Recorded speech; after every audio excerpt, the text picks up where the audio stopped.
Good morning, everybody. Welcome back. Third installment. Scott Selections here for Thursday, November 30th. For again today's play of the day. Quick recap what happened yesterday. We had a loss in the NBA with the Suns -1.5 and -115 on BetMGM. Thought Durant would play, and he did. The line moved to 3.5, and unfortunately did not matter as the Suns got outplayed for most of the game. Simply put, Phoenix had a hard time hitting jump shots last night. The referees let them play, and Phoenix just couldn't hit enough shots from the outside to get the job done.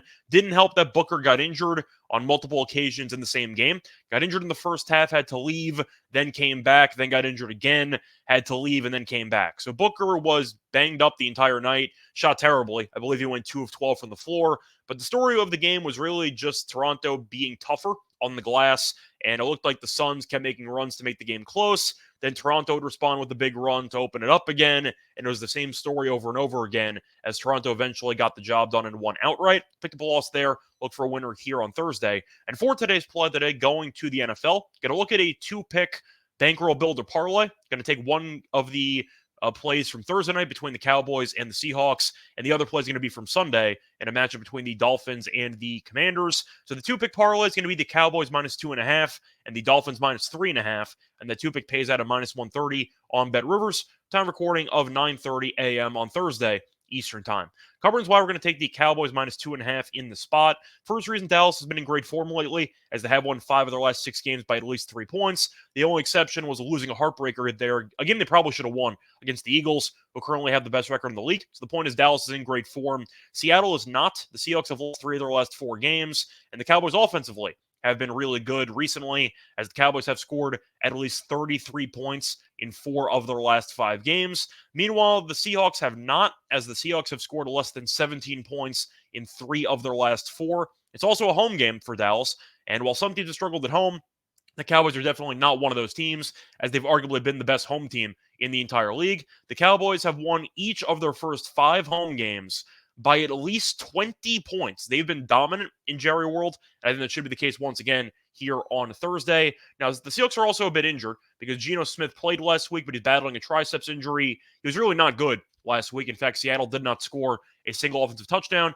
as they ended up scoring via pick 6. That was it. So offensively, they did nothing against San Francisco. They're going to struggle in this game against a pretty solid defense, once again with Geno being compromised and Kenneth Walker probably not going to play. You're also looking at them being shorthanded on the offensive line, as starting guard Phil Haynes is out. So Seattle might struggle to run in the trenches with a backup guard. We know that the Cowboys pass rush is very good, as they're averaging 3.4 sacks per game, which ranks tied for 3rd in the league. Seattle, though, has been allowing a decent amount of sacks. We saw Geno get killed last week against San Francisco, but the Seahawks are allowing 2.5 sacks per game, which ranks tied for the 13th most in the league. Simply put, you have Dallas with a better offense, better defense, probably better special teams. Point is, I do think that Dallas opens up a pretty decent lead here and wins this game by at least 3 points. Now, moving on to the Sunday game between the Dolphins and the Commanders. I know normally for these teaser bankroll builder parlays, I try to cross over the key numbers of 3 and 3.5. However, for this case, I do think Miami's going to win this game by at least 4. Simply put, Miami's been very good all season long against bad teams. They struggle against good teams, but Washington is anything but a good team.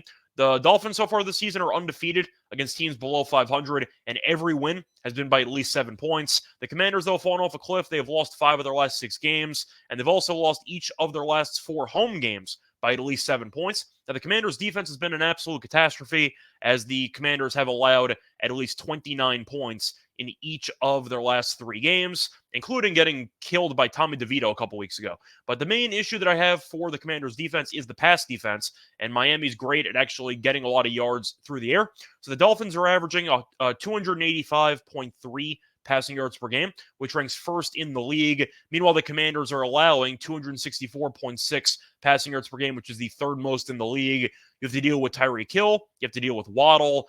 Good luck to Washington secondary. I do not think it's going to go well. I think Tua is going to carve them up, and I do think that Miami is going to score too many points for the Commanders to keep up with, as Miami wins this game by at least 4 points. Plus, we know Washington's offensive line has been a mess this season. Hal's been sacked a ton. To go through the numbers here, Hal has been sacked 4.6 times per game, which is the second most in the league. And Miami's pass rush is actually very good, as the Dolphins are averaging 3.5 sacks per game, which ranks second in the league. I know that Phillips got injured last week against the Jets, but I do think that Agba can do a good job of filling in. We saw him have some success in the second half against Tim Boyle and the Jets. But simply put, you have a Washington team that's been getting buried regularly recently. Looks like they've quit on the head coach. I know Ron Rivera ended up firing Jack Del Rio. Seems to me like a last-ditch effort for Rivera to try to save his job. It's not going to happen. They're going to fire him during the offseason. But I do think the Dolphins, after struggling a bit offensively for the last couple of weeks, did warm up offensively against the Jets, scored 34.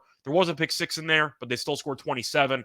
I think that Miami's going to be able to do whatever it wants offensively against a bad team that has arguably quit on the season, giving the Dolphins to win this game by at least 4 points. So once again, the play for today is going to be a two-pick NFL parlay. Going to take the Cowboys minus 2.5, parlayed with the Dolphins minus 3.5, and that two-pick does pay out at minus 130 on Bet Rivers. Bye, everyone.